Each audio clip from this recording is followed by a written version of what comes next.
Indian rupees गिरते गिरते all time लो पर आ चुका है, जहां पर एक यूएसडी इक्वल टू 85.5 रुपए हो चुके हैं।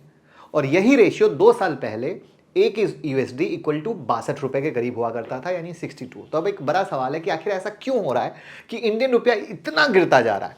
और कई लोग होंगे जो सोच रहे होंगे कि हम तो आम आदमी है, क्या फर्क पड़ता है, रुपीज कहीं जाए हमको कोई फर्क नहीं पड़ता है। फर्क पड़ता है, और जबरदस्त वाला पड़ता है, और जोर वाला पड़ता है।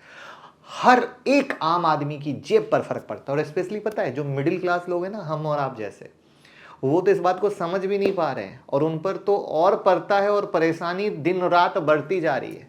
पहले आप बताएं कि क्या आपको लगता है कि आने वाले दिनों में रुपया 100 रुपये तक पहुंच जाएगा? आपका क्या विचार है? और वहां पे मैं आपको बड़ी सिंपल सी चीज बता दूं।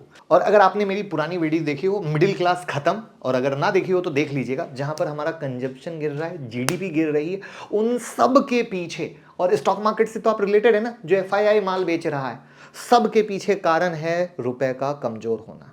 आई बात समझ में? तो ये कैसे है जानते हैं। क्या आप इन्फ्लेशन यानी महंगाई से परेशान नहीं है?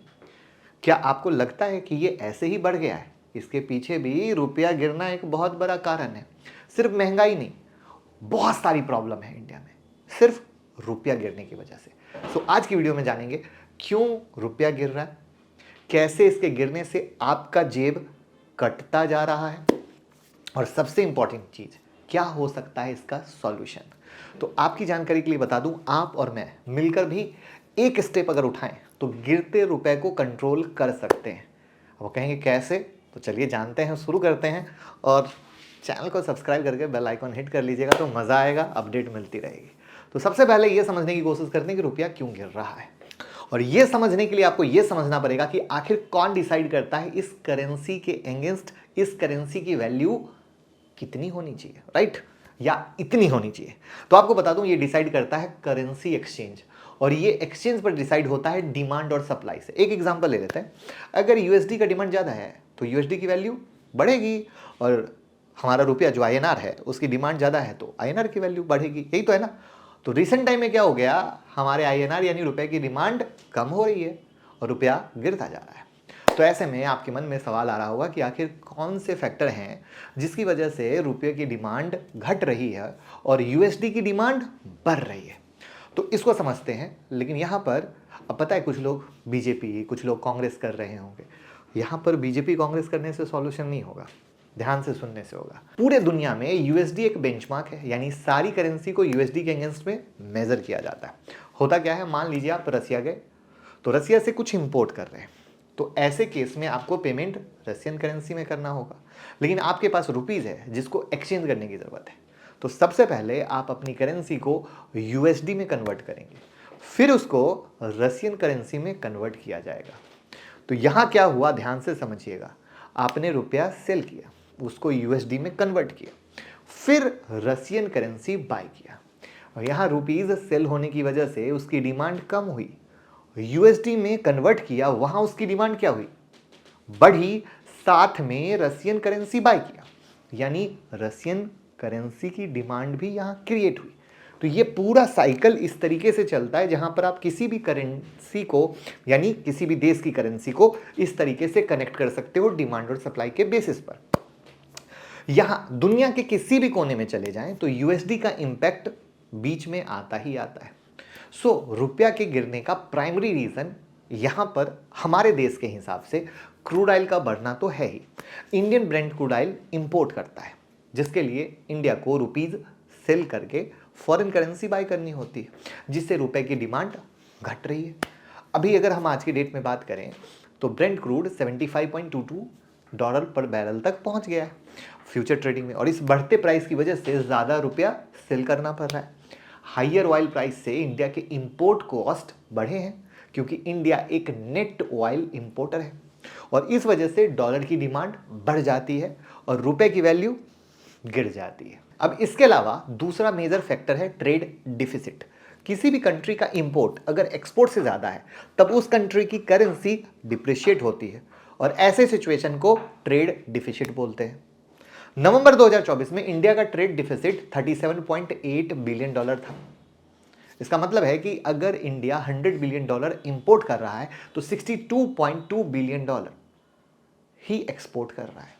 अब इससे क्या होता है, इंडिया इंपोर्ट ज़्यादा कर रहा है तो अगेन डॉलर की डिमांड बढ़ेगी, और जब डॉलर की डिमांड बढ़ेगी तो रुपया कमजोर होगा। सो इंडिया जहां ट्रेड डिफिसिट में है, वहीं चाइना नवंबर 2024 में 97.44 यूएसडी बिलियन के ट्रेड सरप्लस में था। यानी चाइना इंपोर्ट कम और एक्सपोर्ट ज़्यादा करता था। और यहीं पर चाइना क्या करता है, हम लोगों को मात दे देता है, या चाइना कहता है कि भैया इंपोर्ट पे डिपेंडेंट नहीं है, वो एक्सपोर्ट ज़्यादा करता है। तो इन दो मेजर फैक्टर की वजह से रुपया लगातार कमजोर बना हुआ है और उसकी वैल्यू डिप्रिशिएट हो रही है, और उसकी वजह से बढ़ रही है महंगाई। कैसे वो बढ़ रही है और कैसे आपके और हमारे ऊपर सीधा असर डाली है, उसको थोड़ी देर में बताऊंगा। लेकिन उससे पहले बता दूं कि ये इन्फ्लेशन कैसे एक नए फैक्टर को जन्म देता है जो रुपए को और गिरा रहा है, और इस फैक्टर का नाम है FII सेलिंग, यानी हमारा स्टॉक मार्केट। देखिए, इंडिया का इन्फ्लेशन अभी भी 6% के आसपास चल रहा है, और इन्फ्लेशन के चलते फॉरेन इन्वेस्टमेंट इंडिया में आने की जगह इंडिया से वापस जा रहा है। कहोगे ऐसा क्यों? एग्जाम्पल समझते हैं। इंडिया में इन्फ्लेशन 6% पे है, और मान लीजिए इंडिया में इन्वेस्टमेंट पर 10% का रिटर्न आप कमाते हैं, मान लीजिए, ठीक है ना, मानने में हर्ज तो नहीं है। तो इन्फ्लेशन को एडजस्ट करेंगे तो आपने कितना कमाया? सिर्फ 4% का रिटर्न कमाया। वहीं अमेरिका में जो इन्फ्लेशन है 2.7% है, तो अगर वहाँ इन्वेस्टर 10% का रिटर्न जनरेट कर रहा है तो वो कितना कमाएगा? 7.3%। यही रीज़न है कि FII लगातार सेलिंग कर रहे हैं, और जब FII रुपीज़ सेल करता है तो इंडियन रुपीज़ की वैल्यू गिरती है। सो ये थी 3 मेजर प्रॉब्लम जिसकी वजह से रुपया गिर रहा है और USD स्ट्रांग हो रहा है। अब सवाल है कि इससे क्या फर्क पड़ता है आपके और हमारे जेब पर? फर्क पड़ता है दोस्त। देखिए, मैक्रो लेवल पर रुपए की गिरावट का सीधा असर इन्फ्लेशन पर होता है।